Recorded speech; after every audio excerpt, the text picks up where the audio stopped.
대구지방법원 전정호 판사입니다. 소년부는 2010년 2월부터 2018년 2월까지 8년간 계속했고요. 2018년 2월에 부산지방법원으로 인사벌령이 나서 일반 사건을 처리하고 있습니다. 처음에는 호통판사, 별명이 유행되기 시작할 때 좀 판사가 신성한 법정에서 채통도 없이 호통을 치는 게 맞냐, 이제 과연 국민들이 어떻게 반응할까, 그렇게 썩 좋은 기분은 아니었는데 이제는 조금 익숙해진 것 같고요. 올해 또 갑자기 소년심판이 드라마화 돼가지고 제가 불려가고, 또 대선 과정에서 촉구소년 연령 하한 문제가 대두되니까 또 저를 소환하시고, 소년부의 대부는 교정을 위해서 힘쓰라고 붙여주신 것 같아서 나름대로 의미를 가지고 있습니다. 부담은 아닌데 어쨌든 하루에 한 건 이상의 인터뷰가 올 때는 사실 업무에 조금 지장도 있고 그렇습니다만 10년 동안 제 생각이 크게 변하지 않아서 저로서는 다행이라고 생각합니다. 2010년도에 시작할 때 소년원 한 끼 급식비가 1,500 얼마였습니다. 작년 소년원 한 끼 급식비가 2,080원이었어요. 10년간 500원 올랐습니다. 소년원 아이들이 대부분이 고등학생이 많습니다. 그 아이들이 2,080원짜리 세 끼를 먹고 버텨요. 아이들 엄벌 하는 데는 관심이 있으신 분, 그 아이들의 처우 개선에 대해서는 관심이 없으신 것 같습니다. 그러니까 주장이 그렇게 변하지 않는가 하니까.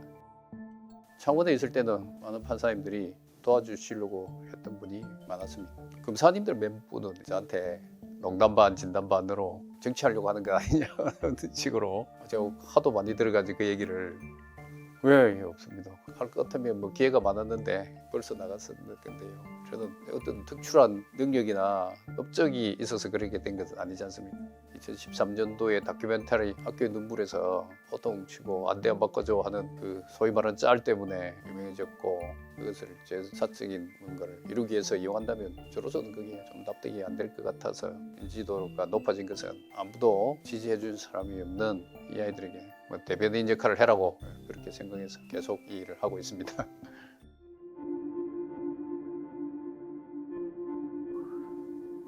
2018년도에 넷플릭스 제작팀 제작사가 있습니다. 그분들이 이제 소년 재판 관련해서 드라마를 만든다고 내려왔습니다. 그래서 이제 인터뷰를 하면서 알려주시면 좋겠다 해서 이제 회복센터 얘기도 하고 제 책에 실지 않는 얘기도 해줬어요. 2019년 들어와서 청소년 회복센터 하나 소개시켜달라 해서 소개시켜줬고요. 그 뒤로부터 이제 소식이 이제 끊겼습니다. 근데 작년에 넷플릭스 제작팀에서 니한테 드라마 제작 자문을 받았다고, 창원지방법원 소년법정을 촬영해야 되겠다고 왔다, 그러면서 니한테 허가를 받았다고 한다, 이렇게 하는 거예요. 제가 부산지방법원에 있는데요, 창원지방법원 청사에 대해서 허락할 권한이 전혀 없거든요. 월권 행위를 한 것이 되지 않습니까? 그래서 그 얘기를 전해들은 수석부장이 이제 법정 촬영을 허락을 안 했죠. 그때 비로소 제작팀장한테 전화를 해서 왜 이렇게 나한테 동의도 없이 이렇게 하느냐 했더니 자기들 실수했다고 하면서 넘어갔어요. 저에게 자문을 받았다고 했던 것, 이거는 결국 저희 캐릭터가 사용될 가능성이 매우 높았습니다. 그래서 저희 출판사를 통해서 우리 책에 있는 내용 인용하지 마라, 그리고 캐릭터도 사용하지 마라, 그리고 나서 드라마가 제가 그동안 주장해왔던 거 다른 방향으로 만들어지면 안 되니까 자문했다고 알리지 말라, 이렇게 된 거죠. 그런데 올해 들어와가지고 모든 분들이 소년심판이 모티브가 된 것이 전정호 판사님이다, 이렇게 연락이 오기 시작하는 겁니다. 출판사가 이렇게 쭉 보도만 책의 건은 가져간 것은 없는데 판사님 개인적인 캐릭터가 많이 사용됐다. 첫 번째, 제 별명이 1010호인데 그 김현수 씨가 별명이 10원석 판사로 나왔다더라고요. 제가 늘 소년재판이 3분 재판이라서 개선돼야 된다고 컵라면 재판이라고 한 것도 다른 판사님들은 이렇게 하시는 분이 없거든요.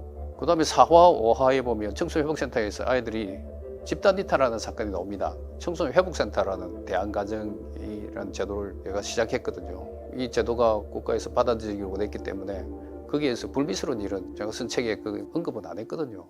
근데 그 얘기를 해줬는데 그와 비슷한 내용이 들어가 있다고 하니까 이제 저희로서는 별명이라든지 청소회복센터라든지 이런 거는 감안할 수 있는데 그 4화, 5화의 내용이 각색을 해서 했다는 데서 이제 우리가 이의를 제기하고, 다른 건 없이 저희 책 표지에 넷플릭스 소년심판의 모티브가 된 책 이렇게 하려고 하니까 그것도 하지 말아 해서, 그렇다면 넷플릭스의 소년심판의 모티브가 된 판사님이 쓴 책 이건 해야 되지 않나, 이것도 하지 말아 해가지고 지금 이제, 그런데 저한테 이제 사과의 편지는 하나 보내왔습니다. 넷플릭스는 전혀 이 제작사에서 연결을 안 시켜줘요. 괜히 이거 가지고 뭐 무리 일으키고 하면 모양새도 안 좋고 다른 것들 요구할 이유도 없고 그냥 우리는 캐릭터가 사용되었으니까 책에 한 줄 넣겠다는데 이 제작사는 넷플릭스 쓰지 못하게 한다고 계속 이제 하고 있고 그쪽 연락처 달라고 하니까 연락처도 안 주고 그런 상태입니다.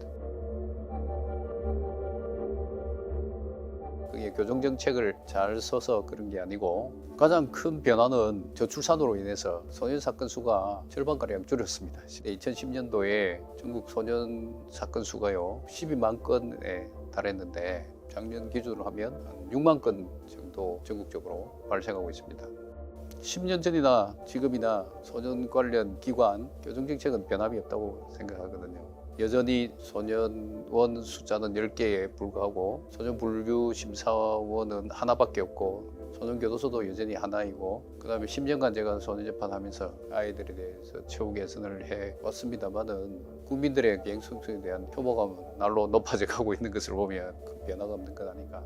전체 소년의 통계치를 보면 큰 비율 변화가 없습니다. 흉악범 1%, 흉악범을 포함한 강력범 5%, 나머지가 이제 95% 이렇게 거의 큰 차이 없이 유지되고 있다고 보시면 됩니다. 통계치를 이제 범죄 소년까지 확대해서 본다면 촉법 소년의 강력범죄 비율은 좀 늘었다. 그렇다면 그 상대적으로 말을 할 수 있는 게 범죄 소년 14세 이상의 소년들의 강력범죄 비율은 줄었다는 거죠. 촉법 소년기만 잘 넘기면 범죄 소년기에 이르러서는 이 강력범죄가 훨씬 줄어든다는 겁니다. 그래서 조기에 아이들의 낙인을 찍어버리면 더 큰 문제가 발생할 가능성도 배제할 수 없다고 보시면 됩니다. 통계를 낼 수가 없습니다. 왜냐하면 선진국처럼 장기 관찰 추적을 안 하고 있거든요. 저희들끼리 쓰는 말이 무소식이 희소식이다. 왜냐하면 재병을 하게 되면 항상 또 연락이 되고 그리고 두 번째는 자기 과거의 일들을 도출시키기를 꺼려합니다. 우리 한국 사회가 거기에 대한 비난이 너무 심하기 때문에요. 이 넥타이가 10년 전에 저한테 재판을 받은 여학생이 최근에 결혼을 하면서 10년 전에 그래 처분을 해서 감사하다고 저한테 선물을 줬고요. 그래서 제가 결혼식장에 갈까 하니까 안 오셔도 된다는 그 다음에 이제 화환도 보낼까 하니까 판사님 돈도 없는데 무슨 화환이에요? 저하고 이렇게 가깝다는 글을 드러내기 싫어하죠. 성장해서 잘된 사람들은 도출시킬 수가 없습니다. 많은 분들이 겁이 안 나냐 하는데 저는 겁이 나지 않거든요. 저한테 해코지 하겠다고 말한 아이 단 한 명도 없고요. 재판에 대해서 불만을 품었다는 아이들은 있는데 그 아이들도 그때 음악에 처분해 준 것이 자기한테 오히려 도움이 됐다는 아이들의 얘기고요. 저희 큰아이가 해병대 자원에서 왔는데 그 당시에 내부원에서 저한테 재판을 받은 병사가 와가지고 천일병 너희 아버지 뭐 호통판사 아니가 이렇게 그래서 깜짝 놀랐다고 그래요. 그래서 맞다고 하니까 내가 10호 처분 받았다 하면서 해코지한 것이 아니라 잘해주더라고. 우리가 범죄자들, 비행청소년들 격리를 하고자 하지만요. 큰 바다에 가면 언젠가는 만나게 됩니다. 대부분이 이제 95% 정도 되는 아이들이 소년원에 안 보내도 되는 대부분이 그런 내용들이거든요. 가장 큰 원인을 따져본다면 아이들은 꿈을 잃은 것이라고 보시면 됩니다. 중학교 들어가면 본격적으로 이제 성적 경쟁이 시작되지 않습니까? 양극화가 확 드러나요. 그럼 이 아이들은 학교 가봤자 낯선 곳에 있는 거죠. 그리고 학교에서 마치면 얘들은 부모님들의 경제력도 안 좋으니까 결국 친구끼리 어리지킨다고 비행을 저지르고 대부분 그런 애들이 비주류는 비주류의 문화가 있고 주류는 주류 문화가 있습니다. 이 섞이지를 못합니다. 그러니까 폭주하고 담배 피우고 술 마시고 친구들끼리 밤새 길거리 배회하고 그렇게 살아가는 거죠. 여기 바리스타 교육장이 여기 있거든요. 학업 중도 탈락한 아이들 바리스타 교육을 시킵니다. 실기시험보다 필기시험 낙방률이 훨씬 높아요. 어느 날 아이가 판사님 이제 제가 뭐 아메리카노가 뭔지 에스프레소가 뭔지 라떼가 뭔지 그걸 알았다고 하더라고요. 기본적으로 그런 문화적 경험도 없는 아이들입니다. 누군가가 커피 전문점에 아르바이트를 시켜준데도 겁이 나서 못 가던 아이들이에요. 자기들 할 수 있는 유일한 건 남자아이들은 배달하는 거고 여자아이들은 대부분이 성매매하는 거예요. 소년법에 보면 이렇게 돼 있습니다. 아이들의 품행을 교정하고 환경을 개선해서 비행을 막는다 이렇게 돼 있거든요. 결국 환경 문제도 크지만 비뚤어진 성품, 품행 이것도 문제가 크거든요. 그들이 가진 교육 과정 환경에서 품행 교육이 되지 않습니까? 결국은 비행을 막는 데 있어서 환경 조정만 한다고 해서 비행을 막는 것은 아닙니다. 제가 아는 분이 부산에서 유명한 자동차 부품 회사를 하고 있는 분이 계세요. 이분이 이제 아이들을 한번 꿈을 주자. 그래서 6명 아이들을 부품 회사에 정식 직원을 채용했습니다. 그 아이들이 한 달 일하는데 불량품이 자기가 받는 월급보다 더 많이 나와요. 그런데도 그 회장님이 그 다 이제 감안하고 계속 이제 채용하려고 했는데 6명이 6개월을 못 버텼어요. 아무리 좋은 환경을 줘도 이미 망가진 이 성품 때문에 인내심이 떨어지고 사회성이 떨어지고 여러 가지 이제 그 심리적인 문제를 안고 있어요. 그래서 동시에 이걸 같이 병행하지 않으면 교정 효과가 이룰 수가 없습니다. 그게 참 이제 저로서도 답답한 건데요. 그 아이들을 제대로 된 환경을 줘서 교정을 하자는 것은 첫 번째 목적이 뭐냐면요. 재병을 막아가지고 새로운 피해자를 방지하자는 데 있습니다. 많은 분들이 기존에 발생한 사건만 보지 그 뒤에 또다시 발생할 사건에 대해서는 잘 안 보세요. 왜냐하면 가정 환경이 변화가 안 되니까요. 누군가 그들이 필요한 것을 채워주든지 아니면 그렇지 않아도 데릴 수 있는 그 정신력을 길러주든지 그렇게 해야 되는데 그렇지 않지 않습니까? 그래서 처벌을 받고 나오더라도 여전히 그 아이들 연령과 가정 환경은 변함이 없으니까 또 재병하게 될 수밖에 없는 거죠. 두 가지 시각으로 이제 일단 봐야 됩니다. 첫 번째, 지금 현재 만 14세까지인데 13세, 12세로 낮추자는 거 아닙니까? 그럼 이 낮추는 데 대해서 과학적으로 학문적으로 근거가 있느냐? 없거든요. 어떤 기준으로 12세를 할지 13세를 할지 기준이 없어요.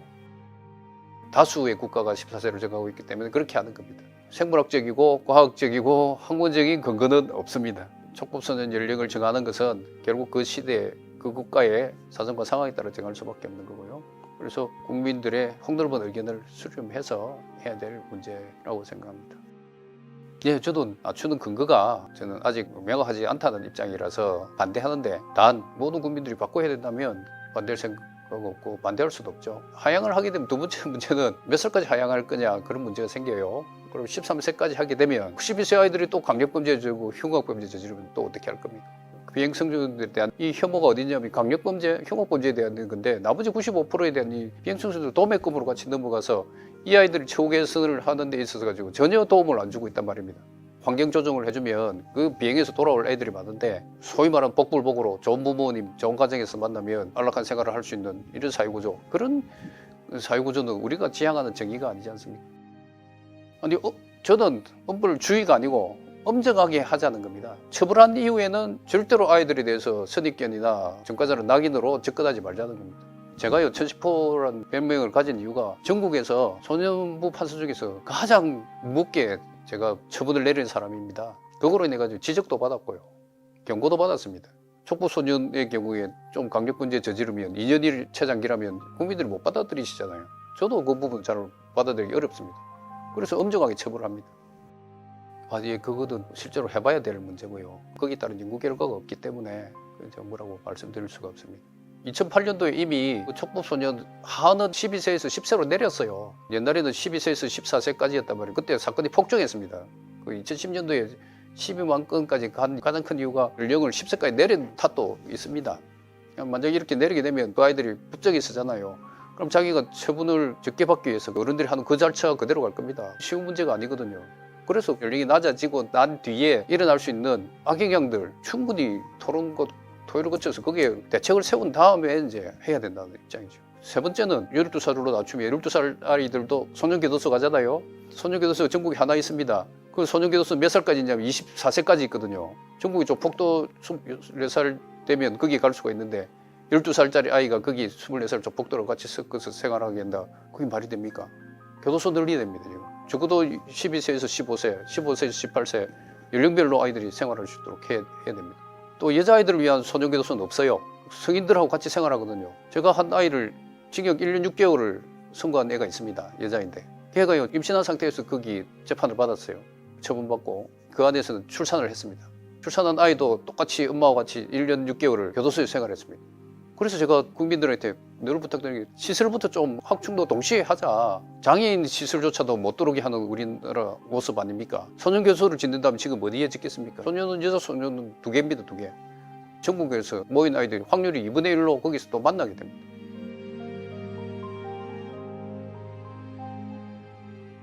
엄벌주의를 주장하는 분들이 범죄 자체에 비례하는 처벌이 안 이루어진다가 첫 번째가 있고요. 두 번째는 비례적인 처벌이 안 이루어지면 피해자는 어떻게 하느냐, 이 문제를 늘 제기하세요. 그래서 세 가지로 접근해야 되거든요. 첫 번째는 비행이나 범죄 내용에 걸맞는 처분, 두 번째는 뭐냐면 가해자가 피해자에 대한 사과, 피해자가 걸맞는 처분을 하고 사과한다 하더라도요, 피해 회복이 100% 됩니까?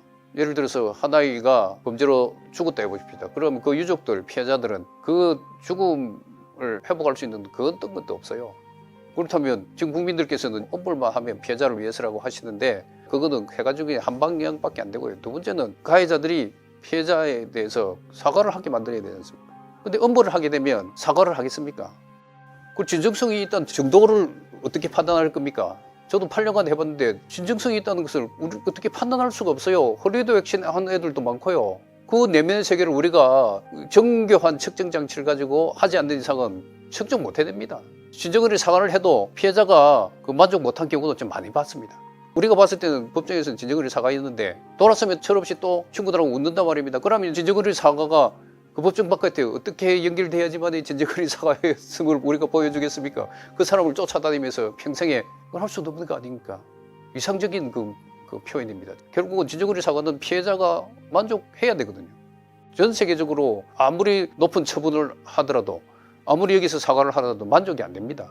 부산 여행생 폭행 사건 예를 들까요? 그 피해자를 위해서 그때 가해자 엄벌을 하라 하고 그때부터 소년법 폐지가 막 들끓기 시작했는데요. 그 뒤에 그 피해자 아이들을 위해서 국민들이 한 게 뭡니까? 그치, 부산 여행생 피해자 아이를 위해서 전 국민 중에서 단 한 명도 그 아이를 돕자고 하신 분이 안 계세요. 그 부산 여행생 폭행 사건 피해자 아이는 중학교 3년 갔을 때 이제 시험 치고 고등학교를 가야 되는데, 결국 고등학교 가면 그 등급에서 비주류 아이들이 가는 곳에 갈 수밖에 없습니다. 결국 거기서 적응을 못해 자퇴했습니다. 근데 국민들은 그 아이들을 위해서 무엇을 했습니까? 그 아이는 벗어나고 싶었어요. 중3 때 누군가가 와서 과외라도 해줬으면 적어도 그 그룹에 학교를 안 갔을 거고 자퇴를 안 했을 겁니다. 아무것도 안 하시면서 처벌만 하라고 이렇게 하시니까 사과받는 문제도 다리를 끊어버린 것 같고요.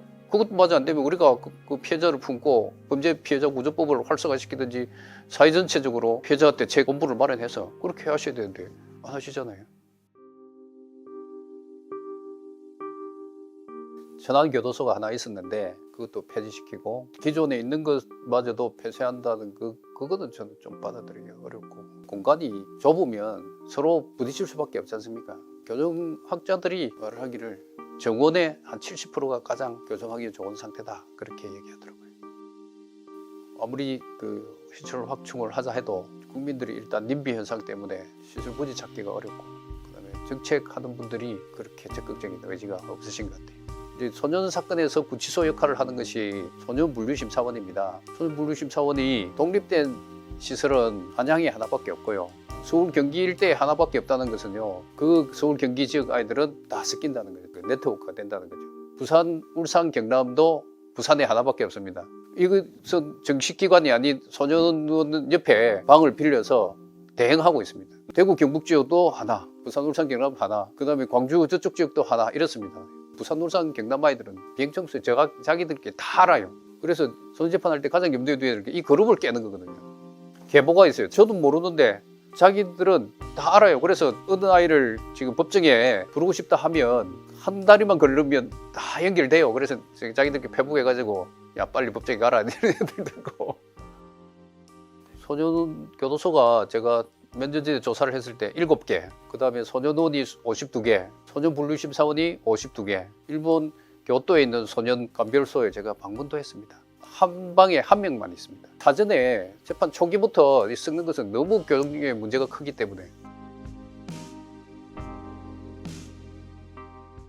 촉법 소년 연령 하원보다는 소년원 성취 기간을 장기화시키는 거죠. 일본은 기간 제한이 없거든요. 제대로 된 교육이 됐다 싶을 때 임시퇴원을 한단 말입니다.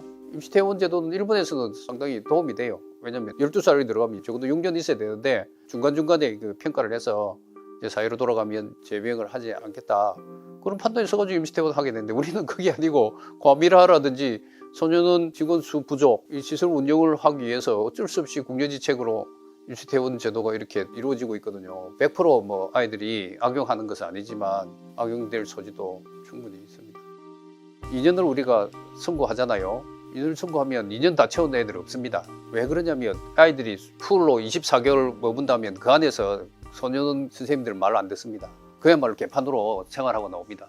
어차피 24개월 갈 건데 대신 임시퇴원 제도가 있어서 상점 제도가 있습니다. 1200점이 되면 임시퇴원 신청을 할 수 있습니다. 그래서 아이들이 심지어 이렇게 한다고 합니다.